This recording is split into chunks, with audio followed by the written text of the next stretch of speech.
Hello, friends. I'm Taylor. And I'm Brittany. Together, we're two sisters who are here to help you learn some tips and tricks to help navigate this crazy journey called life.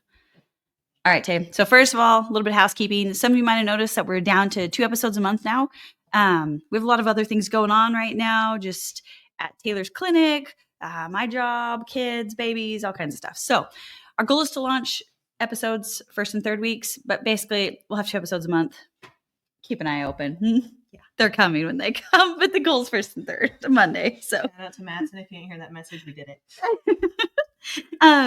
Today, our episode, I'm actually really excited about this. We're going to talk. This one was your brainchild. This was my brainchild. We're going to talk about some of these little TikTok and Instagram people that say they're experts online. Okay, so what inspired this little idea? Like just general, like what's the general thing that inspired this is I hate when you're talking to people and they're like, that guy's totally gaslighting me. And I'm like, do you even know what that means? Like, do you even know what that means? This is my rant. So that's what I was like, tell me. Like, oh, they're such a narcissist and I hate them because they're a narcissist and they're not respecting my boundaries. And I'm like, it makes no sense. Like, they're a selfish, stupid person, but that doesn't mean that they're a narcissist just because you hate them. Yeah. So I think that, like, I've had a few of these lately, just some interactions, and I was like, I think that it would be great for us to break up some of these stigmas. Yeah.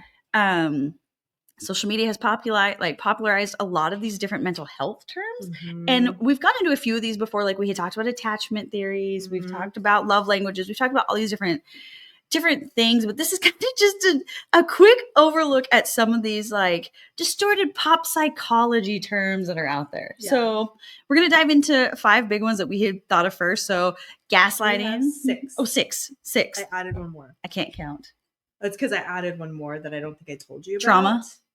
No, I had trauma. I added are both similar diagnosis. Everyone says they have ADHD and they don't. Clinical ADHD is different than TikTok ADHD. There's so many of these. Like this gets me started now. And you start rolling down there. There's so many other I know. Yeah.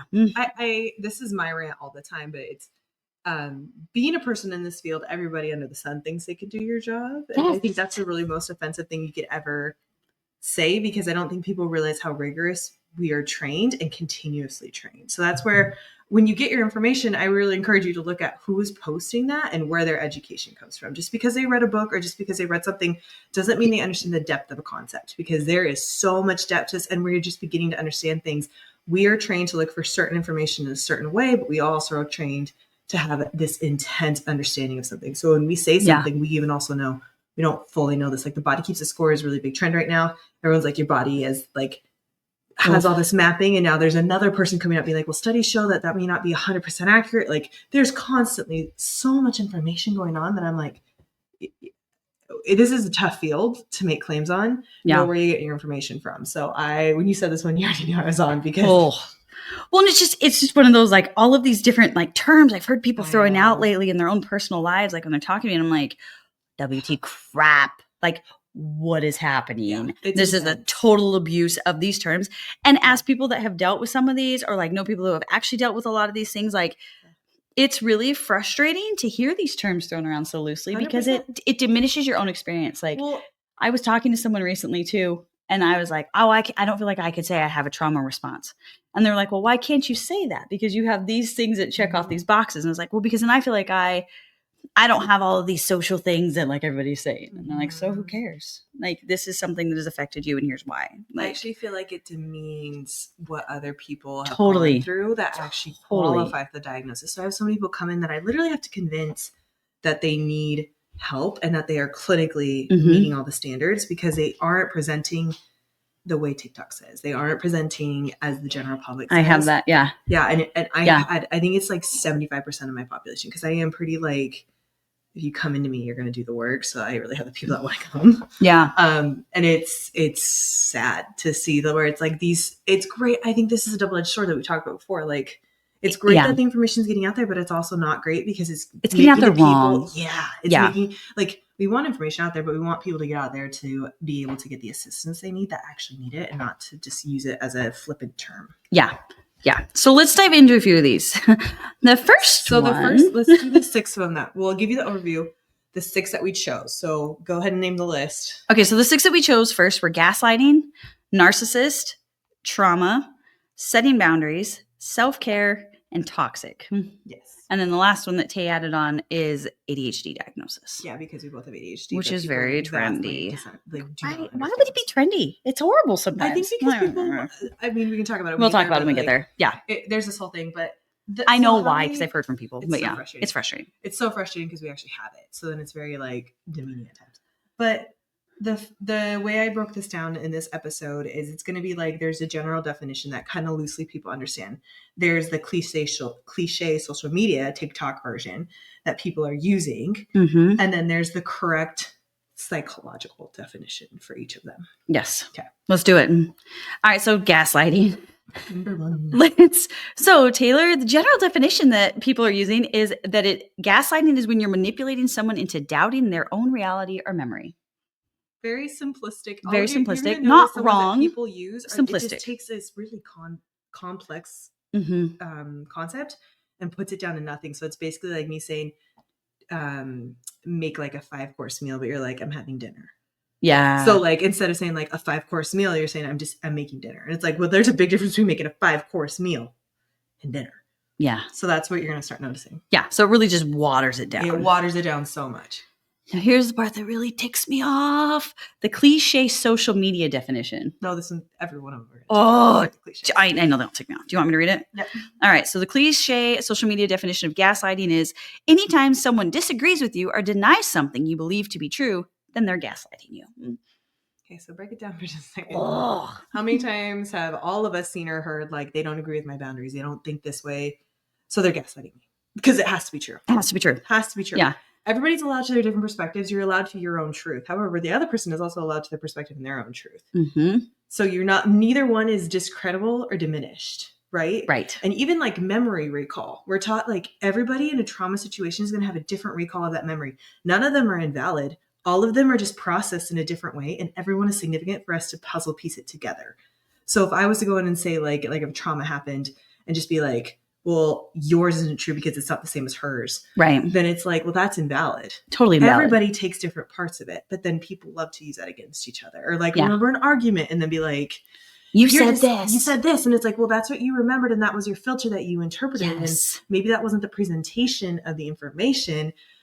And that person is just disagreeing with you there, or just has a different, not even disagreement. It could be just a different memory recall. Or just a different, like if it's a written correspondence too, like let's say you send something in an email and then the person on the receiving end interprets it a different way, even though you actually wrote it out one way. Like then they can come back and say, because their mind has recalled it and based off of their own trauma or whatever it is, or they're spitting it out based on their own mood. Like, so there's a lot of different things. And that is not gaslighting. No, that's a perspective seeking issue. As someone who has the ability to see other people's views. As a gaslighting survivor, I'm like, how would I even phrase that? Like, but as somebody that has like lived and dealt with being severely gaslit for years and not even knowing that was a term to define what I was going through, like that's horrible. Like to say that this is, somebody disagrees with me, therefore I'm being gaslit. No. So give the actual definition, and then I have something to say after you give the Okay. So here's the correct psychological definition. So gaslighting is a form of psychological abuse where one person persistently distorts facts, denies events, or manipulates a situation to make another person question their perceptions, memory, or sanity. Keyword is abuse. So the state of Washington and persistent. The state of Washington sees this as a form of abuse. Meaning that this is such an intense approach to making somebody truly believe. So it'd be like me saying, the color you're wearing is not green. That is not green. I'm telling you that's not green. And literally convincing you that it's pink. Yeah. And making you feel crazy. Yes. I can't even believe. So it'd be like, I can't even believe you think that is green. That is pink. What's wrong with you? Have you not been taught the colors? This is the color. Do you have a vision problem? This, you must this is the color. Are you sure? This is a color. That is gaslighting. Yes. And it's such an emotional abuse. It is not. And that's such a simple form to show it. But that was where it's it's so subtle and fine. It's not an argument. It's not a disagreement. It's not a difference of perspectives. It is literally manipulation of thoughts and transforming them into whatever you want, because that's how you get people to do whatever you want. It's coercion. Yeah. So that's where when people are saying you're getting gaslit because someone disagrees with you or they didn't give me what I wanted, or I set this boundary and they pushed me. Yes. People are using it a lot like a tantrum, or like they hurt me a lot, so they gaslit me a lot. Like, know the depth of that claim. That claim is actually a very deep. classifiable domestic violence offense. So this is actually a very deep term. Oh, I know. Causes a lot of significant damage. I know you know.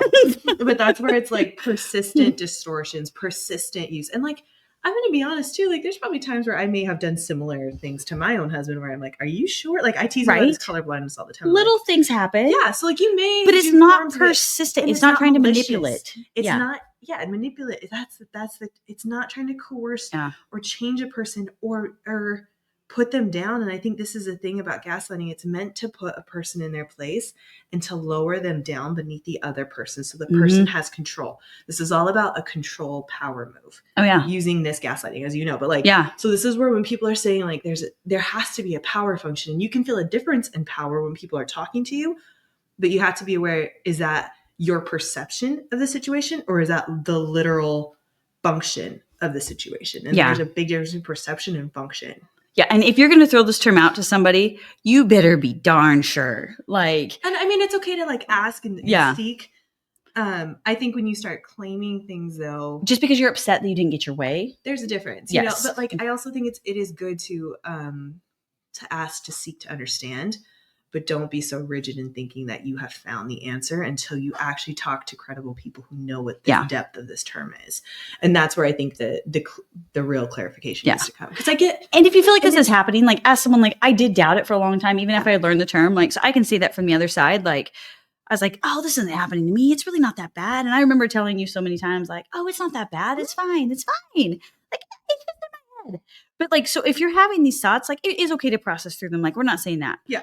But if you're having the thought, like dive into it, see if it's actually valid, see if this is something that is persistently happening, if this is feeling abusive, like we said, manipulative, being coerced, there's more behind it. I think usually the people that don't know that it's happening are the ones that actually are being abused. Yeah. You know, like. Or the ones who are in denial of it. Yeah. I mean, that's not knowing it's happening. You know what I mean? Like the ones that are like, I don't think it applies to me. I think it's not that bad. Like, or it's not even happening to me. Like one or the other. It's saying like it's not happening.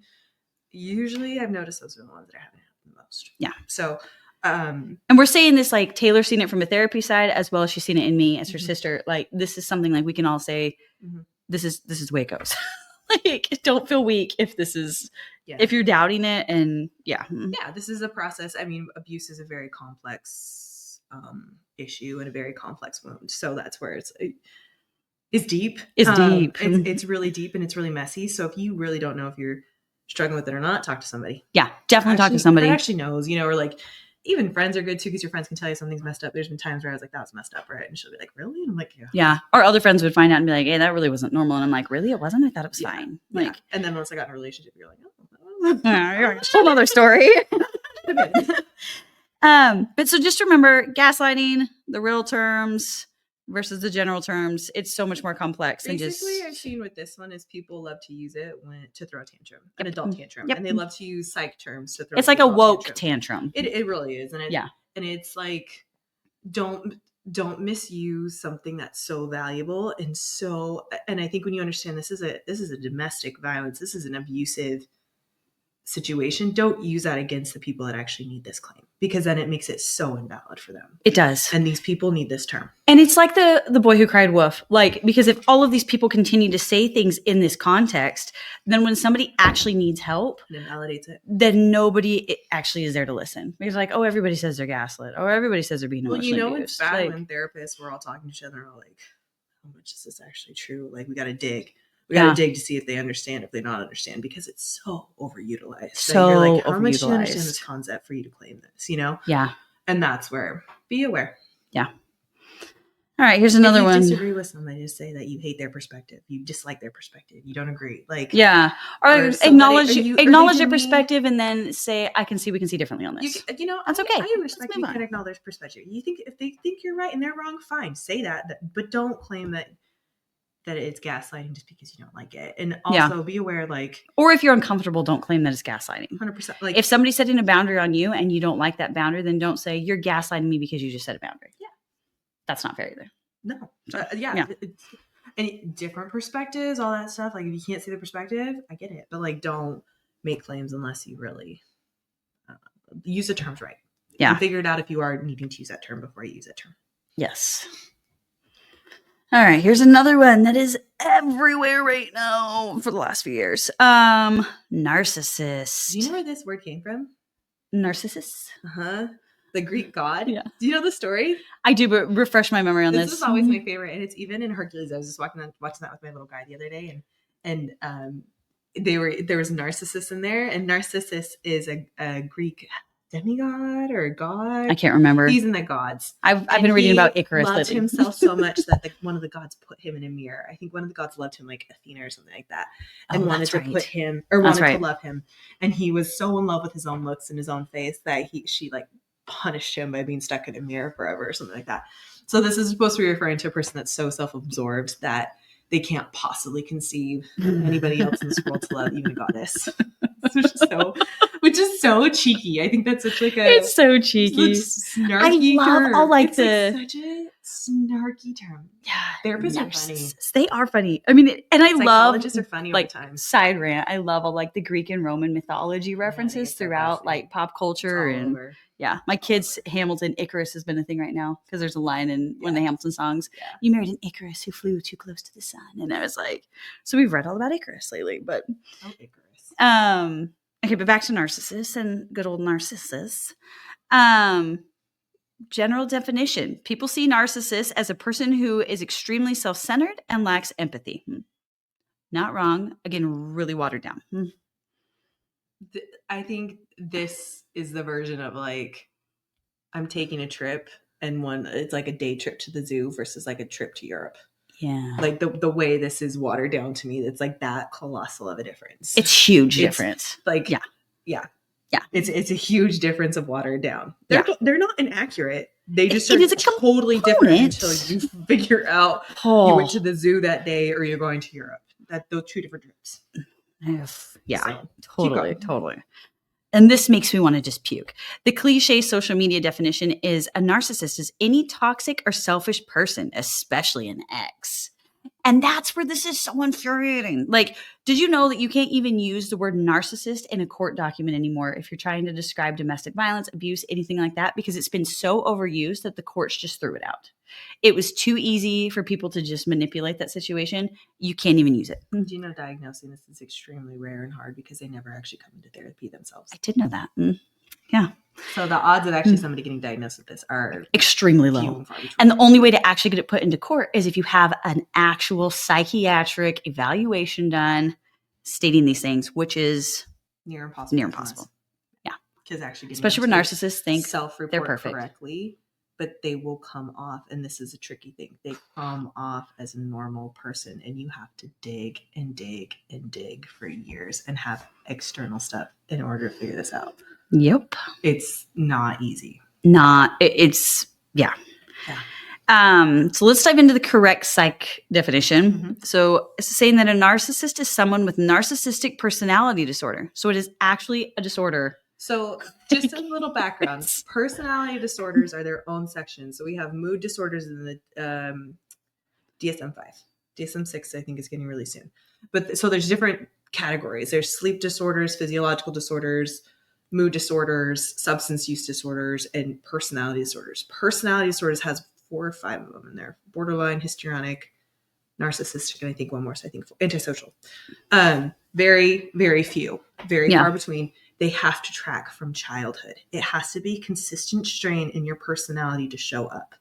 So we have to go back all the way to childhood. Super hard to diagnose. So you're going far back, and you have to be able to show consistent. When I say consistent, I mean you have to track multiple severe instances of this coming out in order to be a part of a personality. It needs to make up how this person functions, thinks, breathes, everything. So when people say like there's a lack of empathy involved in this, there's a lack of perception, we'll continue to read this, like the grandiose, So keep reading, but to diagnose this one is intense, and to diagnose personalities, I've never actually diagnosed personality disorder.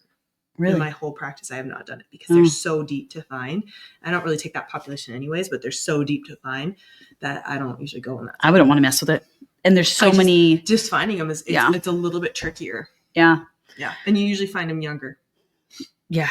And this is saying narcissists are characterized by a grandiose sense of self-importance, a need for excessive admiration, a lack of empathy, and manipulative behaviors that deeply affect relationships. Not just selfishness or confidence, but a diagnosable condition. So diagnosable condition means that it is like lack of empathy. The empathy is only serving themselves when they are able to show empathy. Yeah. Very so self-serving. It's a transferable show. It's and they'll say that it's true. They'll say that it's genuine, but it's self-serving, or it's self-serving on how they view themselves or how they navigate or go about relationships. Like everything will go back to them and how they think and how they serve themselves. So it's, you literally have to train the thoughts. Like, and you're going to see, most people don't think that way. There will be snippets of like real, true care, real, true giving, real, true, like, you know, they really did love you. Yeah, they turned into a jerk. They were a duty sack afterwards, but like, like there was a true care and a true love, or there was a true seeking help or whatever. Yeah. As narcissists, it's all about like having the trophies and the tokens and like, these are my belongings and they serve me for these reasons. Like it's all, It's not something that like you wouldn't want to go like a lot of people do on social media and be like, oh, my ex is a total narcissist because they self-seek their own purposes or whatever. Yeah. They put work above me, or they went on a trip without me, or they never thought of me and my needs, or what. Like that doesn't make a narcissist. Just a want, like, it's a combination of so many factors. It's very complex to actually get this one to be valid. You can say people are like not as well developed psychologically, like emotionally immature. Selfish, they are not a nice person, like all those things. But this term is like an intense one to actually use on somebody. Yeah, it's a significant claim, and a lot of people actually are not found out because a lot of people that are in their grasp don't actually get out. So, which is very hard. I think I maybe had one escape. It's sad. It's really sad, especially when like narcissism and gaslighting pair well together.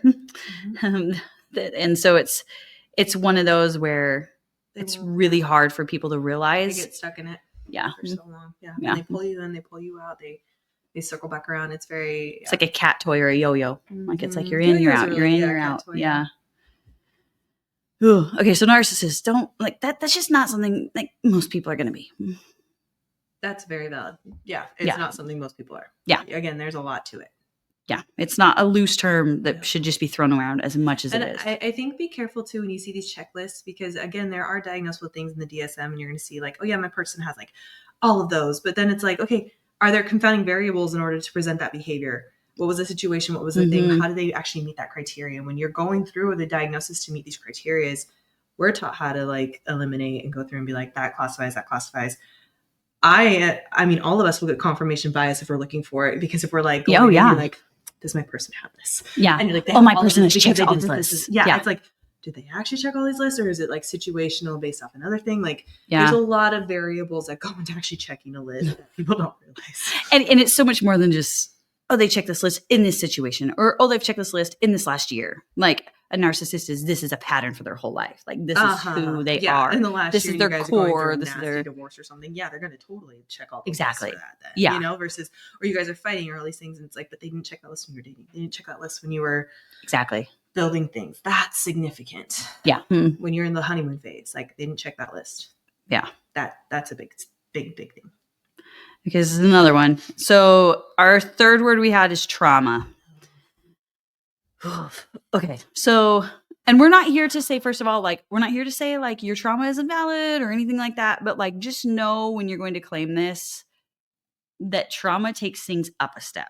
Like, so when you claim trauma, I just want people to remember that, honor what this word actually means. And when I say honor, I mean, like, think about what honor means. Like, respect the claim.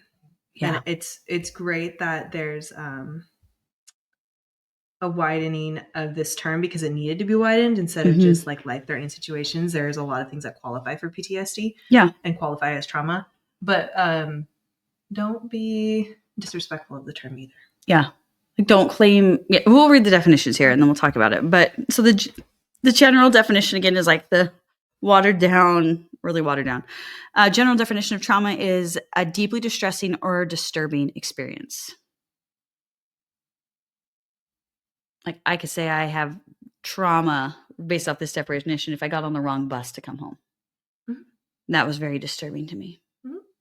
Well, I was even thinking Like- ranges of like, I don't even know how to compare this one. Yeah, the trauma varies so much. Trauma on the varies level, so 'cause, much. I mean, for me in my own life, I'm like, I didn't realize I had a little bit of trauma from childbirth the first time. Yeah. But then going through the childbirth the second time, but then thinking back to my childhood trauma of going to the doctors and thinking I was dying from 5 to 11, being checked regularly for cancer.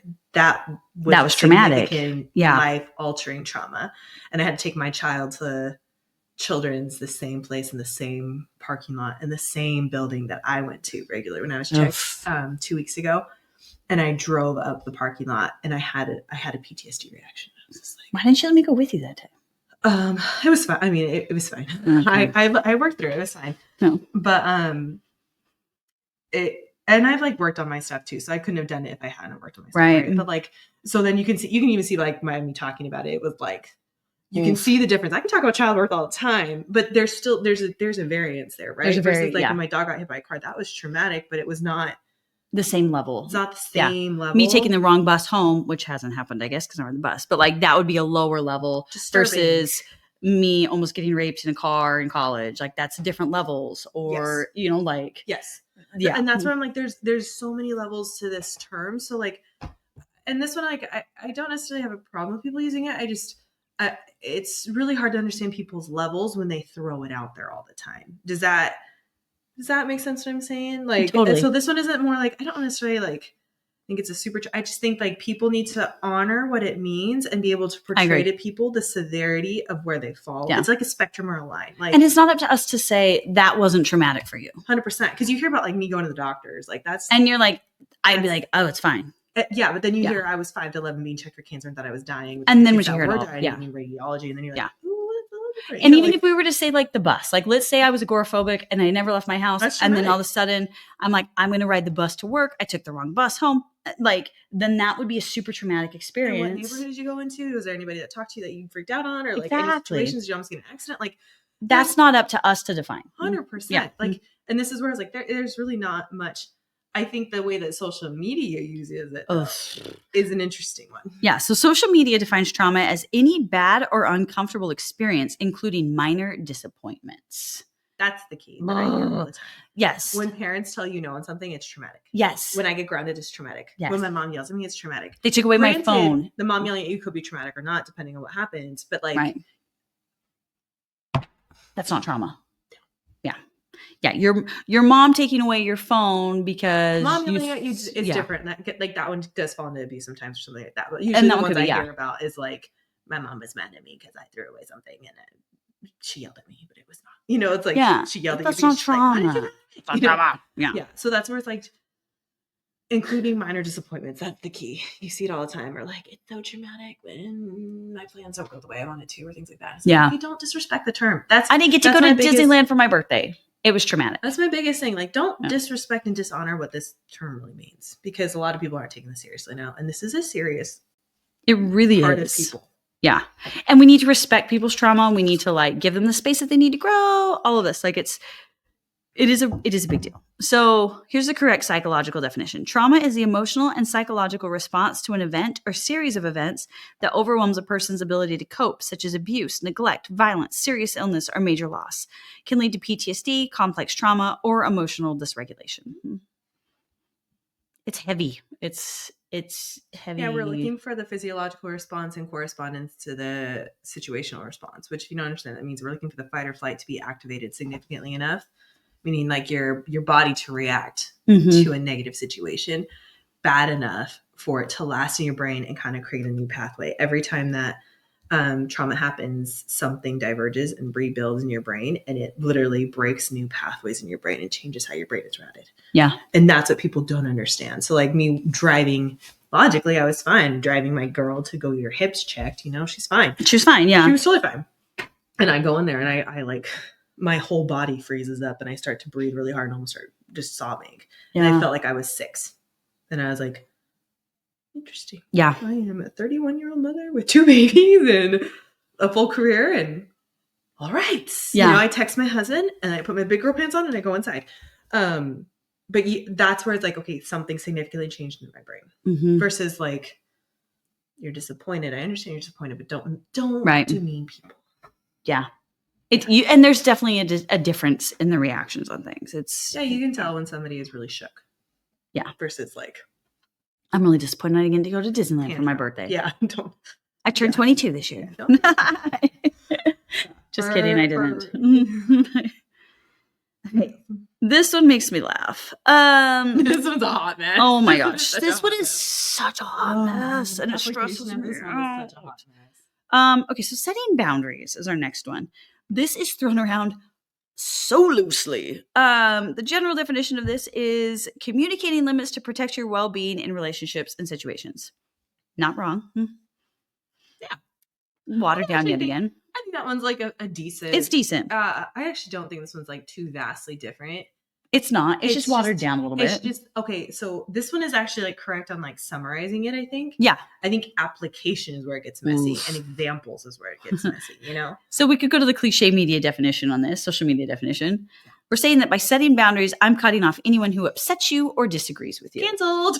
Boom. Cancel culture's hard. Cancel culture. Yeah. You disagreed with me. You sent me a text I didn't like. Therefore, I will never talk to you again. How often have we heard this from people now? I'm setting my boundaries. You're not respecting my personal space. Therefore, I will not talk to you. I mean, I got this a lot as a therapist. I promised myself the minute I became a therapist was the minute that I would not be a yes therapist. And I would actually maintain the integrity of what I was trying to do, which was help people heal. Yeah. You don't always please people.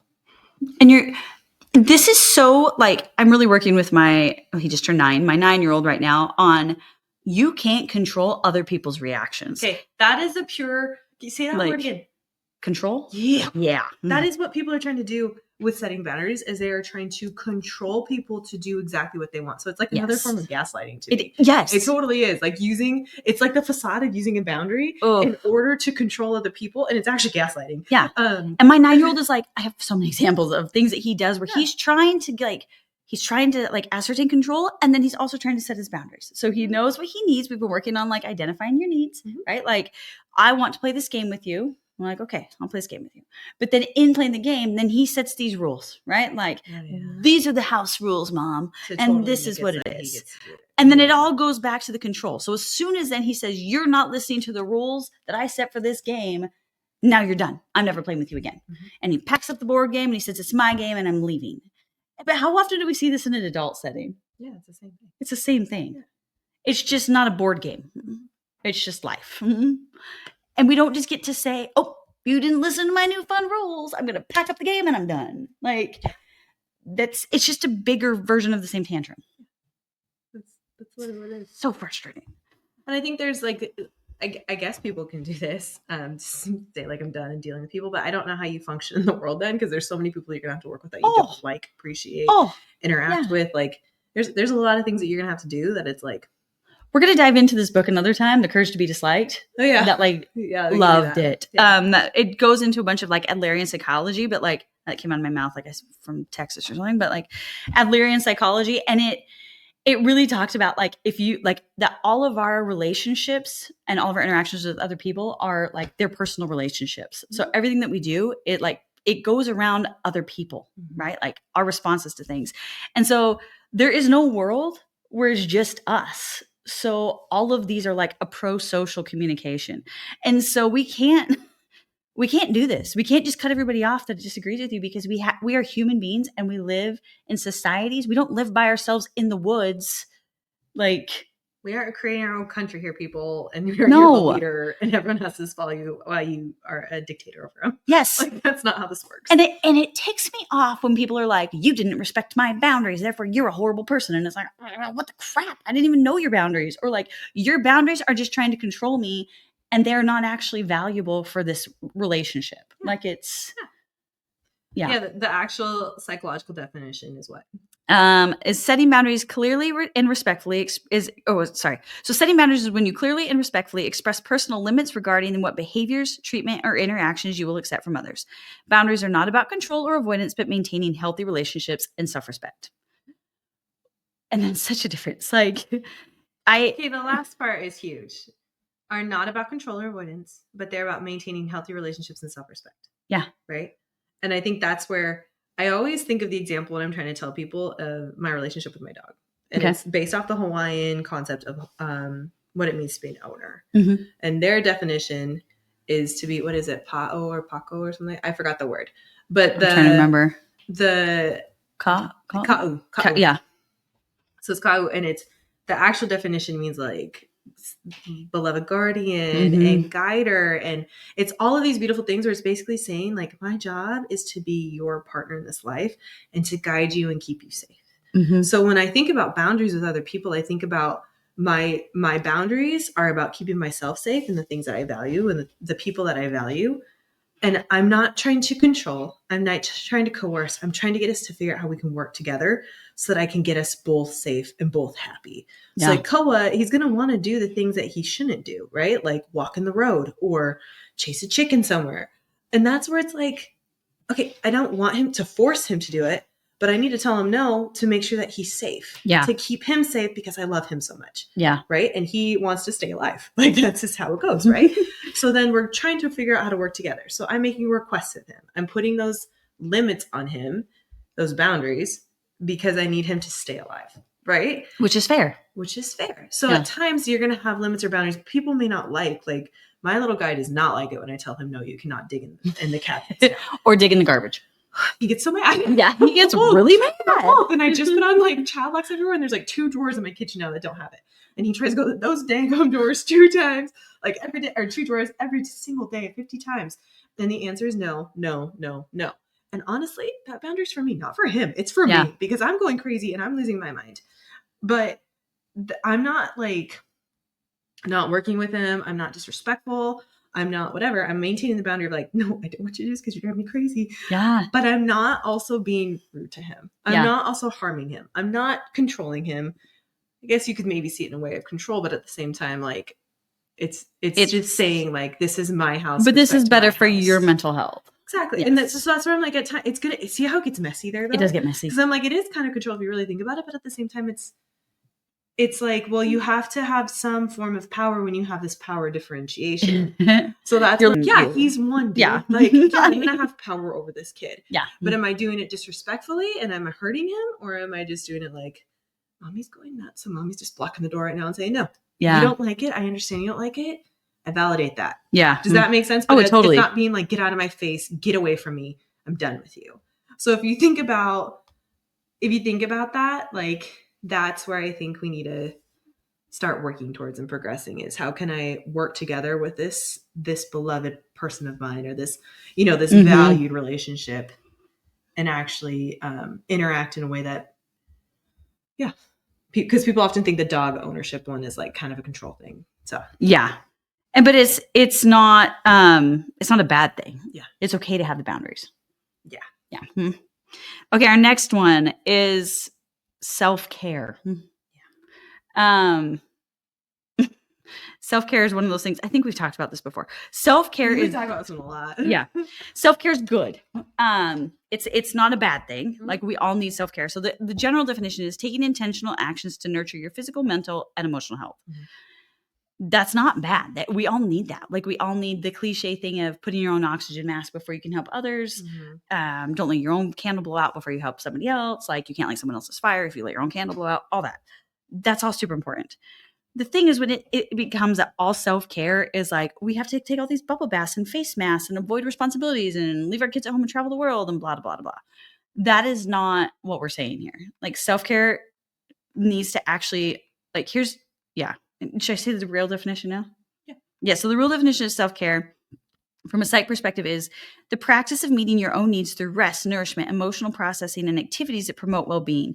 It includes setting boundaries, asking for help, and maintaining healthy habits, not just indulgence.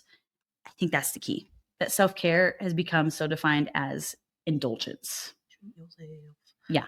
I think the way that we were really taught it, and I really liked it, was when you see a need, fill a need. So you're supposed to identify what you're lacking, and then how are you going to replenish it? It's like filling up a bucket that's emptied. Okay. Does that make sense? I think it totally makes sense. So it's like identify the area or the emotion that you are no longer feeling like you have anything of, like compassion fatigue or energy or motivation or organization skills or whatever it is. Like you're just going to be overstimmed in an area. And then you need to figure out how you're going to give yourself that back. So it's like grocery shopping, but for your emotions. Yeah. And that's where, but I'm not going to go grocery shopping for just anything. I do when I'm hungry though. Batson hates it. So I know. Don't go to Trader Joe's when you're hungry. You end up with all chocolate. And then you end up with so much crap that you don't need. And that's what people are doing is they're going grocery shopping when they're hungry for their emotions. And they're just getting a ton of crap and they're just piling it all on. And it's not filling you up. It's not working because you're buying all chocolate. You're buying all the goodies, but you're not actually getting the stuff that you need, which was like vegetables and protein and like the stuff you were really out of, you know, like the noodles and the sauces, like, and that's where, so think about the grocery list shopping that way. Like that is probably the best example I have for self-care. Are you shopping hungry or are you shopping intentionally for your food list that week? Yeah. So make a food list that week. Make your list of like, what am I feeling? What am I lacking? How am I going to replenish that this week and move forward? Yeah. I love that. It's been extra interesting for me too. So I've been like cleaning through my house and like really deep cleaning the house and like going through all the closets and all this type of stuff. And this is all like post-divorce, all kinds of things. Right. And I've done a lot of like self-healing and growth in the last couple of years and like really like dove into myself and like learn more about self-care, right? Like eating better and exercise and like all this. And it makes me sad because I see all this just junk that I remember shopping and buying, like trying to fill that void, like literal tangible items. And I'm like, why did I buy all of these? Why did I do this? And it was because I was trying to fill a void within myself. And I thought I was doing self-care because I was doing these things where I was like, oh, like, look at my awesome shoes or look at all of these like fabulous bracelets and scarves and blah, blah, blah, blah. And I was like, I'm doing so great at self-care. But at the same time, like I was not filling that void within myself. It was falling flat. Like I was totally neglecting all of the vegetables, like you said, that I needed on my shopping list. I was just filling it with more chocolate. And that doesn't actually help us heal. Like if we actually like if you want more chocolate, then great, you have a shit ton of chocolate, but like you're not getting the nutrients your body needs. You're not getting the protein. You're not getting filled up. It's a temporary hit. Yeah, and that's where. And then you just go back to the store and you buy more. I'm like, yeah, and you're starving. You're not where you're at. You know, like, yeah. So that's just look at it that way. Grocery list. Yeah, I like that. Yeah. All right, our next one we wanted to talk about is being toxic.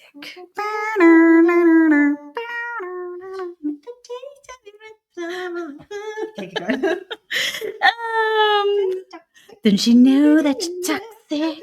Thanks, Brittany. Brittany. We talk about her way too much in this podcast because we never talk about her in real life. But I think we called her out like 5 times in this podcast. We just need to tag Britney Spears and see if we can like get some. Shout out, Brit. We can get an Instagram highlight from Britney Spears. I don't think she wants. She can knife dance with us. Just keep Sorry. Her Instagram is a good time. Anyways. Don't tag her. That's not good. Why? Oh, we have such good things about Britney. We have defended her. That's true. Keep going. Sorry. Anyways, so toxic. I'm toxic. Okay. Really funny. The general definition of being toxic is harmful or unhealthy. I can't even say this now because I'm laughing. Being toxic is being harmful or unhealthy behaviors in relationships or environments. Again, not wrong, just super watered down. Yeah. The cliche use of this on social media is being toxic is anyone who makes you uncomfortable, annoys you, or holds you accountable. I love that last one. I don't think toxic is an actual like psych term. It's like yeah. So I was like, I don't know if it's actually but it's such a generalized term. We do identify people that aren't healthy. Yeah, we're unhealthy for you, but because someone holds you accountable toxic, doesn't mean that they're toxic. I like the one where it says you annoy me. That's so Taylor, so I'm taxing you. I'm so touching you. He told me that I needed to say this was 1 and 3 on the first and third Monday of the month. He's so toxic. Goodness. He's like the farthest thing from toxic ever. My husband drives me nuts, but that's his job. You can't call someone toxic. This is just irritating, and this is just grammatically incorrect. If we really go break it down, like the actual definition of the word is actually it's toxic, like toxins. I don't think I've ever called somebody toxic. Like my chocolate addiction is toxic. No, but like to be to a person like I'm just joking. You're annoying me, therefore you're toxic. Like I wouldn't say that to my 9-year-old when he's Mosquitoes are toxic. Yeah, like what the crud? So here from a psychological standpoint, here's how we're going to define toxic. Toxic person is consistent patterns of manipulative, controlling, or harmful behaviors in relationships, workplaces, or social environments that negatively impact mental and emotional well-being. Being toxic is about repeated harmful actions, not isolated mistakes or personality flaws. Patterns. Just because somebody annoys you or tells you no or sets a boundary on you that you don't appreciate, that does not make them toxic. Oof. I've got all kinds of stuff I can say right now. Really interesting is like we want to get away from labels, yet we're labeling more than we ever have in society. We want to be healthy, but we're sitting there identifying everything that's unhealthy about everybody else except us. We want to be like it's all just it's toxic. Being so drastic. Like at some point, just like realize, people are gonna take you off. People are just gonna agree with you. Like, are you gonna be a big kid and put your big kid pants on and deal with it? Or you know what Elsa says? What? You know what Elsa says? Let it go. Oh, thank you, Frozen. Let it go. I just like, man, we can't just keep. Yeah. Like. We can't just keep labeling people a certain way because we don't like how it rolls. I get that you're frustrated. I get that it's not fun. I get that it's not valid. I get that there's a lot of emotions behind it. Stop putting people in boxes like this. Stop labeling everything. Yeah. And labels are there for a reason. How hard it is to label somebody toxic and then they never get to get out of that box. Maybe they were toxic. Maybe they weren't toxic. But like the minute you slap a label on somebody is like, do you want that label? What if you were labeled toxic? You never get out of it. You're stuck. You're there. And it hurts. It hurts people, like, especially if they're coming to you, like, trying to hold a boundary with you or, like, set their own boundary that you're not listening to. And maybe it wasn't done the best. Or maybe it wasn't. There's a lot behind this. But I'm just. The minute we start labeling things is the minute that it just. A label makes it official. It makes it hit harder. Yeah. Yeah. Ugh. Labels are aggressive. They are aggressive. Oh. Okay, now we'll do our little last bonus thing here for Instagram social media trends. Yeah. ADHD. Mm-hmm. All right. So the general definition of ADHD is a neurodevelopmental disorder that affects focus, impulsivity, and hyperactivity. This is a neurodivergent issue, people. This is a brain functioning issue, meaning it is the wiring of your brain. Do I have it? Don't even. Don't even. Bronson sent me 5 videos the other day being like, this was all so true. And it was also well, and that's what's hard though again, because a lot of people will get on there and check the list like, oh, I'm easily distracted. Oh, I'm disorganized. Oh, I don't even know. Like, see my brain just like. But that's the funny thing is, passes out. Everybody can look like they have it. Everybody can. Everybody can. The problem is we actually have it. And they keep sending me these videos. They actually all do really good. They really do. Taylor and I send stuff to each other all right the now time. Upstairs in my room. You have a laundry mountain too? I just got one this week. Oh, well, congratulations. I've had multiple drinks in our room consistently for the last 3 years that we've been married. You want to hear something hilarious?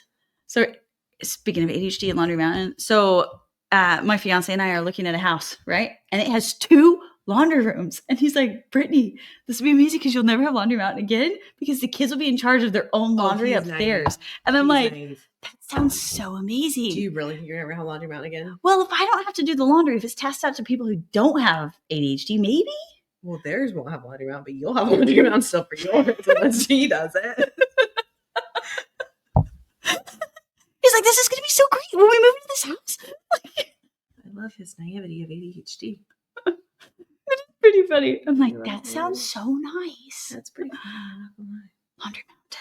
On the big roll laundry mountain. I mean, there's just so many things with this one. Yeah. So, yeah. That's probably why we reference Britney Spears all the time, too. I mean, this is probably why we're going on a tangent so much and why we make a good podcast.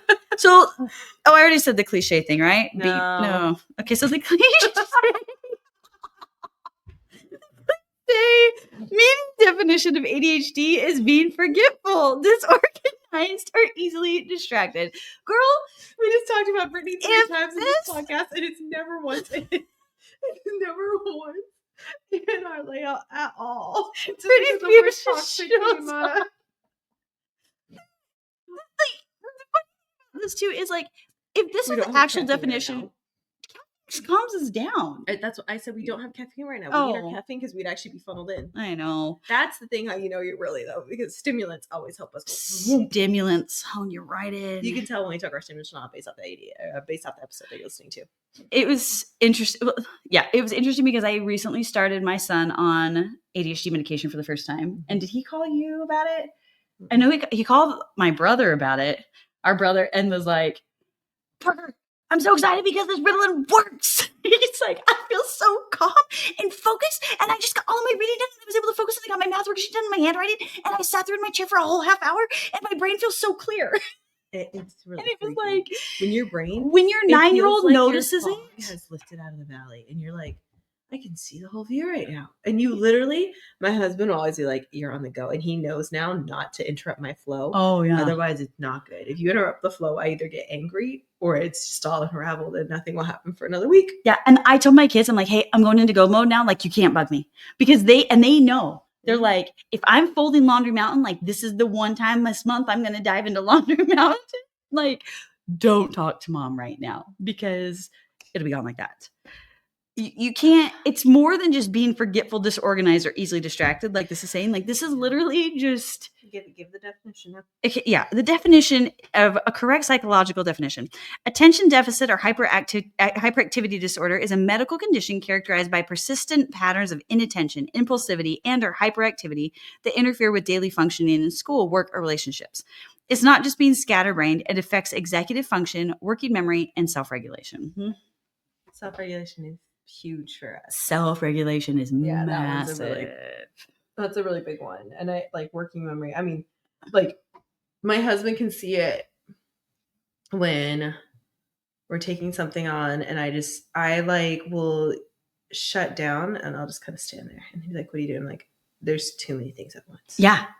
And I just kind of like look around. Our brain just like or other times out. Like at other times I'm awesome. And I'll just like immediately categorize it. Mm-hmm. And he'll like, and that's where it's not, there's no pattern to it, people. It's not like I'm tired. It's not like I'm. Sometimes it's just too overwhelming. But it's Russian roulette of what my brain's going to do that day. Like, yeah. And then other times I'm like, I'm thriving chaos. Like, yeah, but you don't know what you're getting that day unless you have a deadline that's impending doom. And then we're off every single time and a stimulant. Those are our only guarantees to actually make us function. Yeah, I thrive on last minute deadlines. It can be really, really difficult for a partner to be married to us. I have seen stuff about that lately on Instagram as well. We can have my husband talk about it. Maybe I should bring him on here one of these times to talk about how to deal with an ADHD person. We can have an interesting conversation. We can have James come on too, and we can. It'd be fascinating to see what they deal with. How because they are not. They are literally. They are like the honed in like, and it drives me nuts. Oh, like James is literally a software engineer who dives into code all day, and I was like, James, that's my literal hell. Like trying to find. Matson works like 10 hours straight. Yeah, and he just works, and I'm like, I work too. I work too, and I talk about dogs. And no, but like I'm fine when it's talking to people interacting. No, I'm just kidding, but like, yeah. But then if it's admin work, I'm like, I did a half hour. He's like, just set a timer for another 5 minutes. It's so that's the thing. We live our lives off of timers and caffeine. schedules I live my life and off caffeine. I don't know what you're living on. It's a weird rush of adrenaline and alarms. Anyways, this one is definitely, you can tell when you have it by a lot of different ways. But yeah. You just got to. It's not a generalized thing. No, you got to get assessed for it, and it's based off like it's going to present. And this is where I think it's frustrating too. Everybody assumes that you present a certain way because your personality. Taylor and I didn't even know it until we were older. And we present different, even though we're sisters. We have both moderate. Mm-hmm. And we both, like in school, we did great in school. Like we graduated top of the class. We went on to like universities. We graduated college. Like all of these different things.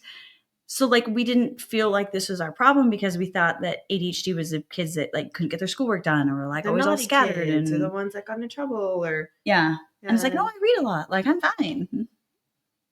But that's more than that. Yep. So it's an executive functioning disorder. Yeah. So I think this is a good reminder, like at the end of this, to just remember like social media trends, like they oversimplify things or they exaggerate mental health terms. They'll find those checklists like from the DSM, although they're not wrong. It's just one of those. I think just be cautious. Yeah.